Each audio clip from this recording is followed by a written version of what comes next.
ஒருவேளை சூரியன் மறைஞ்சிடுச்சுன்னா என்ன ஆகும்?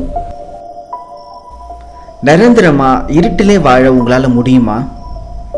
டெம்பரேச்சர்ஸ் ரொம்ப கோல்டாகிடும். நம்ம சோலார் சிஸ்டம்ல இருக்கிற ஒரே நட்சத்திரம் சூரியன் தான். சூரியன் மறைஞ்சிடுச்சுன்னா நம்மளால உயிரோடு இருக்க முடியுமா?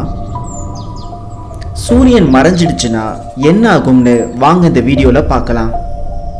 இதோட உண்மை என்னன்னா, சூரியன் மறைந்ததை முதல் 8 நிமிஷம் வரைக்கும் நம்ம கவனிக்க மாட்டோம். ஏன்னா சூரியன் ஒளி நம்ம பூமிக்கு வந்து சேர 8 நிமிஷம் ஆகும். அதனால சூரியன் மறைஞ்சாலும் அதோட கடைசி ஒளி கதிர் நம்ம ஸ்கின்ல வந்து சேர 510 செகண்ட்ஸ் ஆகும். அப்புறம் கிராவிட்டி என்ன ஆகும்? நம்ம சோலார் சிஸ்டம்ல கிராவிட்டி மேல அதிக ஆதிக்கம் செலுத்துறது சூரியன் தான். 8 பிளானட்ஸும் சூரியனை தான் சுற்றி வருது. அதனால சூரியன் மறைஞ்சிடுச்சுன்னா நம்ம அந்தரத்தில் பறந்துட்டு இருப்போமா? சரிதான், ஆனால் உடனே இது நடக்காது. கிராவிட்டி ஃபோர்ஸோட ஸ்பீடு அதிகமாகிடும். லைட்டோட ஸ்பீடு எவ்வளோ வேகத்தில் இருக்கோ அதே ஸ்பீடில் தான் கிராவிட்டியும் இருக்குன்னு ஐன்ஸ்டீன் ஜெனரல் ரிலேட்டிவிட்டி தியரியில் நிரூபிச்சிருக்காரு. ஆனால் நம்ம நினைக்கிற மாதிரி இது உடனடியாக நடக்காது. அப்படின்னா நம்ம பூமி வரப்போற இருட்டை பற்றி தெரியாமல் இன்னும் சமீபத்தில் மறைஞ்சு போன சூரியனை சுற்றிக்கிட்டே தான் இருக்கும். ஆனால் வெறும் 8 நிமிஷம் தான் அது சுற்றும்.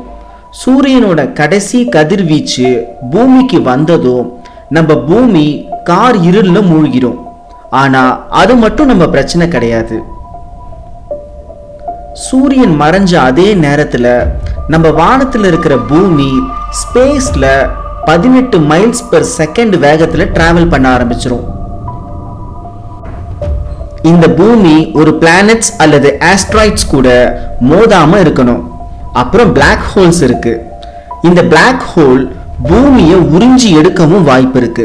இந்த பூமி சுத்துறதுக்கு ஏத்த மாதிரி இன்னொரு சூரியனை கண்டுபிடிக்கிற வரைக்கும் 43,000 வருஷம் வரைக்கும் ஸ்ட்ரெயிட் லைன்ல நகர்ந்துக்கிட்டே இருக்கும்.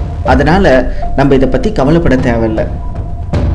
எப்பவும் சூரியனோட ஒளி நிலவு மேல பிரதிபலிக்கும். ஆனா இப்ப சூரியன் ஒளி இல்லாததால 2 செகண்ட்ஸ்ல நிலவு டார்க்கா போயிடும். ஆனா ஸ்டார்ஸ் எல்லாம் இன்னும் ஷைன் பண்ணிக்கிட்டு தான் இருக்கும். உங்க எலக்ட்ரிசிட்டி இன்னும் வேலை செய்யும். ஒருவேளை நீங்க சோலார் பேனல்ஸ் யூஸ் பண்ணீங்கன்னா வேலை செய்யாது. கிராவிட்டியும் வெளிச்சத்துக்கு மட்டும் நம்ம சூரியனை நம்பி கிடையாது. நம்ம தாவரங்களுக்கு ஃபோட்டோசிந்தசிஸ், அதாவது ஒளிச்சேர்க்கை பண்ணுறதுக்கு சூரியன் தேவைப்படுது.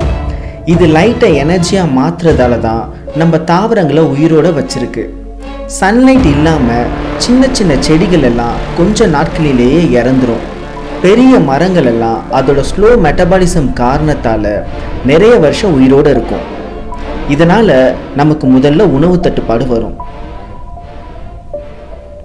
நிறைய விலங்குகள் உயிர் வாழ முடியாம இறந்துரும். அழுகி போன பிணங்களை சாப்பிட்ற இந்த பறவைகள் மட்டும்தான் உயிரோடு இருக்கும். அதுவும் கொஞ்ச நாள்ல குளிர் தாங்க முடியாம உறைஞ்சி போய் இறந்துரும். ஏன்னா ஒரு வாரத்திலே நம்ம பூமியோட நார்மல் டெம்பரேச்சர்ல இருந்து 32 டிகிரி வரைக்கும் கீழே போயிடும்.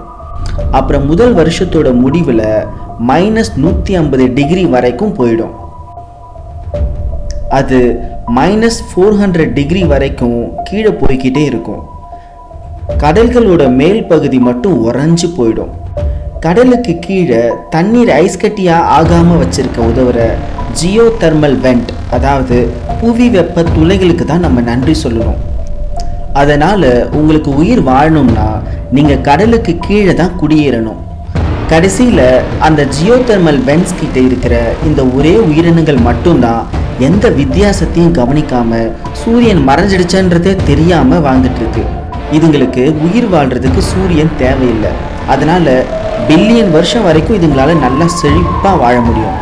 ஒருவேளை இந்த பிளானட் ஒரு பனிக்கட்டி பாறையா மாறி ஸ்பேஸ்ல அதோட கண்ட்ரோலை இழந்துச்சுன்னா அவ்வளோதான், எல்லாமே முடிஞ்சு போயிடும்.